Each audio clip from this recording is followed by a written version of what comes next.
Financial bills. Financial bills are those bills that deal with fiscal matters, that is, revenue or expenditure. However, the Constitution uses the term financial bill in a technical sense. Financial bills are of three kinds. 1. Money bills. Article 110. 2. Financial bills. I. Article 117. 1. 3. Financial bills. 2. Article 117. 3. This classification implies that money bills are simply a species of financial bills. Hence, all money bills are financial bills, but all financial bills are not money bills. Only those financial bills are money bills which contain exclusively those matters which are mentioned in Article 110 of the Constitution. These are also certified by the Speaker of Lok Sabha as money bills. The financial bills, I and 2, on the other hand, have been dealt with in Article 117 of the Constitution. Table 22.4 Ordinary Bill versus Money Bill. Ordinary Bill. Money Bill. 1. It can be introduced either in the Lok Sabha or the Rajya Sabha. 1. It can be introduced only in the Lok Sabha and not in the Rajya Sabha. 2. It can be introduced either by a minister or by a private member. 2. It can be introduced only by a minister. 3. It is introduced without the recommendation of the President. 3. It can be introduced only on the recommendation of the President. 4. It can be amended or rejected by the Rajya Sabha. 4. It cannot be amended or rejected by the Rajya Sabha. The Rajya Sabha should return the bill with or without recommendations, which may be accepted or rejected by the Lok Sabha. 5. It can be detained by the Rajya Sabha for a maximum period of 6 months. 5. It can be detained by the Rajya Sabha for a maximum period of 14 days only. 6. It does not require the certification of the Speaker. 6. It requires the certification of the Speaker when transmitted to the Rajya Sabha, if it has originated in the Lok Sabha. Transmitted to the Rajya Sabha. 7. It is sent for the President's assent only after being approved by both the houses. In case of a deadlock due to disagreement between the two houses, a joint sitting of both the houses can be summoned by the President to resolve the deadlock. 7. It is sent for the President's assent even if it is approved by only Lok Sabha. There is no chance of any disagreement between the two houses and hence, there is no provision of joint sitting of both the houses in this regard. 8. Its defeat in the Lok Sabha may lead to the resignation of the government, if it is introduced by a minister. 8. Its defeat in the Lok Sabha leads to the resignation of the government. 9. It can be rejected, approved, or returned for reconsideration by the President. 9. It can be rejected or approved but cannot be returned for reconsideration by the President. Financial bills. I. A financial bill, I, is a bill that contains not only any or all the matters mentioned in Article 110, but also other matters of general legislation. For instance, a bill that contains a borrowing clause, but does not exclusively deal with borrowing. In two respects, a financial bill, I, is similar to a money bill, I. Both of them can be introduced only in the Lok Sabha and not in the Rajya Sabha, and b. Both of them can be introduced only on the recommendation of the President. In all other respects, a financial bill, I, is governed by the same legislative procedure applicable to an ordinary bill. Hence, it can be either rejected or amended by the Rajya Sabha, except that an amendment other than for reduction or abolition of a tax cannot be moved in either house without the recommendation of the President, i.e., the recommendation of President is not required for moving an amendment making provision for the reduction or abolition of a tax. In case of a disagreement between the two houses over such a bill, the President can summon a joint sitting of the two houses to resolve the deadlock. When the bill is presented to the President, he can either give his assent to the bill or withhold his assent to the bill or return the bill for reconsideration of the houses. Financial bills. 2. A financial bill, 2, contains provisions involving expenditure from the Consolidated Fund of India, but does not include any of the matters mentioned in Article 110. It is treated as an ordinary bill and in all respects, it is governed by the same legislative procedure which is applicable to an ordinary bill. The only special feature of this bill is that it cannot be passed by either House of Parliament unless the President has recommended to that House the consideration of the bill. Hence, Financial Bill, 2, can be introduced in either House of Parliament and recommendation of the President is not necessary for its introduction. In other words, the recommendation of the President is not required at the introduction stage but is required at the consideration stage. It can be either rejected or amended by either House of Parliament. In case of a disagreement between the two houses over such a bill, the President can summon a joint sitting of the two houses to resolve the deadlock. When the bill is presented to the President, he can either give his assent to the bill or withhold his assent to the bill or return the bill for reconsideration of the houses. Joint sitting of two houses. Joint sitting is an extraordinary machinery provided by the Constitution to resolve a deadlock between the two houses over the passage of a bill. A deadlock is deemed to have taken place under any one of the following three situations after a bill has been passed by one house and transmitted to the other house. 1. If the bill is rejected by the other house. 2. If the houses have finally disagreed as to the amendments to be made in the bill. Or 3. If more than 6 months have elapsed from the date of the receipt of the bill by the other house without the bill being passed by it. In the above three situations, the President can summon both the houses to meet in a joint sitting for the purpose of deliberating and voting on the bill. It must be noted here that the provision of joint sitting is applicable to ordinary bills or financial bills only and not to money bills or constitutional amendment bills.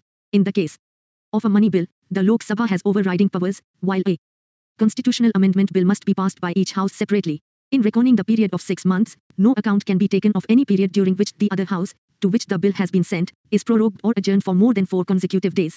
If the bill, under dispute, has already lapsed due to the dissolution of the Lok Sabha. No joint sitting can be summoned.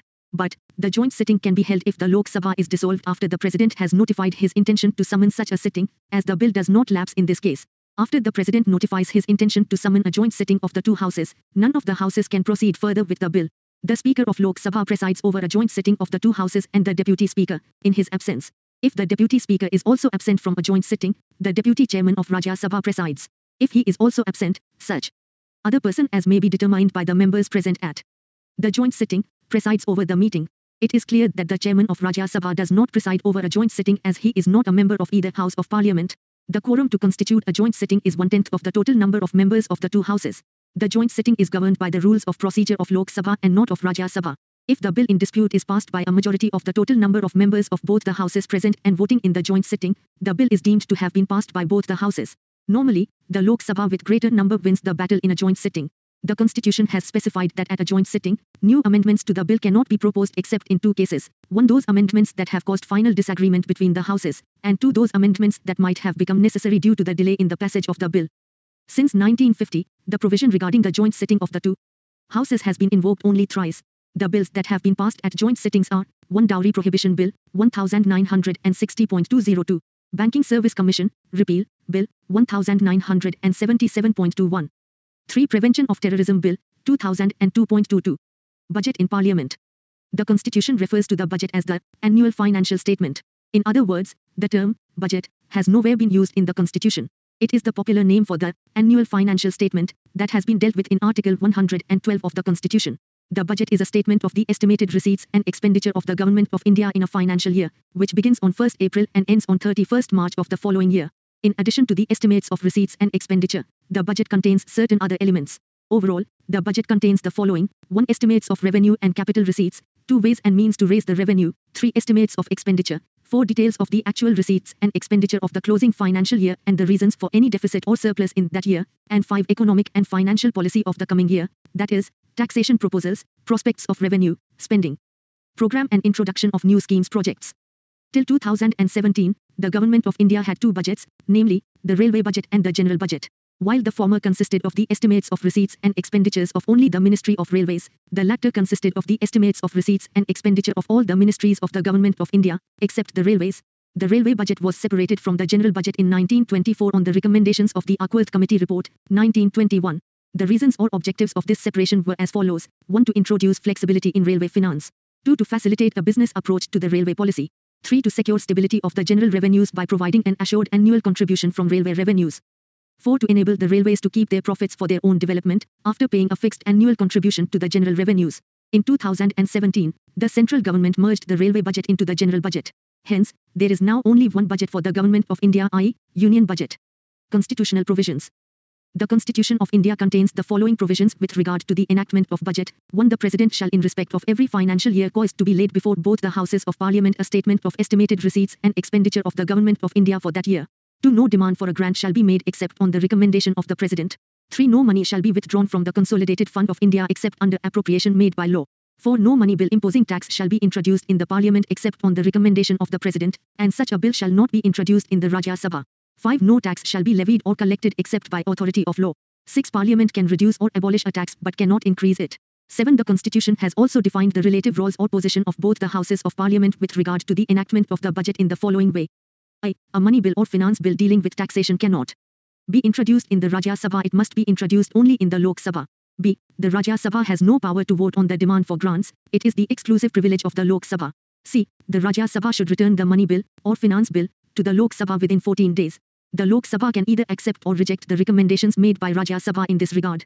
8. The estimates of expenditure embodied in the budget shall show separately the expenditure charged on the Consolidated Fund of India and the expenditure made from the Consolidated Fund of India. 9. The budget shall distinguish expenditure on revenue account from other expenditure. 10. The expenditure charged on the Consolidated Fund of India shall not be submitted to the vote of Parliament. However, it can be discussed by the Parliament. Charged expenditure. The budget consists of 2 types of expenditure: the expenditure charged upon the Consolidated Fund of India and the expenditure made from the Consolidated Fund of India. The charged expenditure is non-votable by the Parliament, that is, it can only be discussed by the Parliament, while the other type has to be voted by the Parliament. The list of the charged expenditure is as follows: 1. Emoluments and allowances of the President and other expenditure relating to his office. 2. Salaries and allowances of the chairman and the deputy chairman of the Rajya Sabha and the speaker and the deputy speaker of the Lok Sabha. 3. Salaries, allowances and pensions of the judges of the Supreme Court. 4. Pensions of the judges of High Courts. 5. Salary, allowances and pension of the Controller and Auditor General of India. 6. Salaries, allowances and pension of the chairman and members of the Union Public Service Commission. 7. Administrative expenses of the Supreme Court, the Office of the Controller and Auditor General of India and the Union Public Service Commission, including the salaries, allowances and pensions of the persons serving in these offices. 8. The debt charges for which the Government of India is liable, including interest, sinking fund charges and redemption charges and other expenditure relating to the raising of loans and the service and redemption of debt. 9. Any sum required to satisfy any judgment, decree or award of any court or arbitral tribunal. 10. Any other expenditure declared by the Parliament to be so charged. Stages in enactment. The budget goes through the following 6 stages in the Parliament. 1. Presentation of budget. 2. General discussion. 3. Scrutiny by departmental committees. 4. Voting on demands for grants. 5. Passing of appropriation bill. 6. Passing of finance bill. 1. Presentation of budget. Conventionally, the budget is presented to the Lok Sabha by the finance minister on the last working day of February. Since 2017, the presentation of the budget has been advanced to 1st of February. The budget can also be presented to the House in 2 or more parts, and when such presentation takes place, each part shall be dealt with as if it were the budget. Further, there shall be no discussion of the budget on the day on which it is presented to the House. The finance minister presents the budget with a speech known as the budget speech. At the end of the speech in the Lok Sabha, the budget is laid before the Rajya Sabha, which can only discuss it and has no power to vote on the demands for grants. The budget documents presented to the Parliament comprise of the following: I. Budget speech. 2. Annual financial statement. 3. Demands for grants. 4. Appropriation bill. V. Finance bill. 6. Statements mandated under the FRBM Act. I. Macroeconomic framework statement. B. Fiscal policy strategy statement. C. Medium-term fiscal policy statement. 7. Expenditure budget. 8. Receipts budget. 9. Expenditure profile. KISS Smiley memorandum explaining the provisions in the finance bill. 11. Budget at a glance. 12. Outcome budget. Earlier, the economic survey also used to be presented to the Parliament along with the budget. Now, it is presented one day or a few days before the presentation of the budget. This report is prepared by the Finance Ministry and indicates the status of the national economy. 2. General discussion. The general discussion on budget begins a few days after its presentation. It takes place in both the Houses of Parliament and lasts usually for 3 to 4 days. During this stage, the Lok Sabha can discuss the budget as a whole or on any question of principle involved therein, but no cut motion can be moved nor can the budget be submitted to the vote of the House. The Finance Minister has a general right of reply at the end of the discussion. 3. Scrutiny by departmental committees. After the general discussion on the budget is over, the Houses are adjourned for about 3 to 4 weeks. During this gap period, the 24 departmental standing committees of Parliament examine and discuss in detail the demands for grants of the concerned ministers and prepare reports on them. These reports are submitted to both the Houses of Parliament for consideration. The standing committee system established in 1993 and expanded in 2004 makes parliamentary financial control over ministries much more detailed, close, in-depth and comprehensive. 4. Voting on demands for grants. In the light of the reports of the departmental standing committees, the Lok Sabha takes up voting of demands for grants. The demands are presented ministry-wise. A demand becomes a grant after it has been duly voted. 2 points should be noted in this context. 1. The voting of demands for grants is the exclusive privilege of the Lok Sabha, that is, the Rajya Sabha has no power of voting the demands. 2nd, the voting is confined to the votable part of the budget. The expenditure charged on the Consolidated Fund of India is not submitted to the vote, it can only be discussed. Each demand is voted separately by the Lok Sabha. During this stage, the members of Parliament can discuss the details of the budget. They can also move motions to reduce any demand for grant. Such motions are called as cut motion, which are of 3 kinds.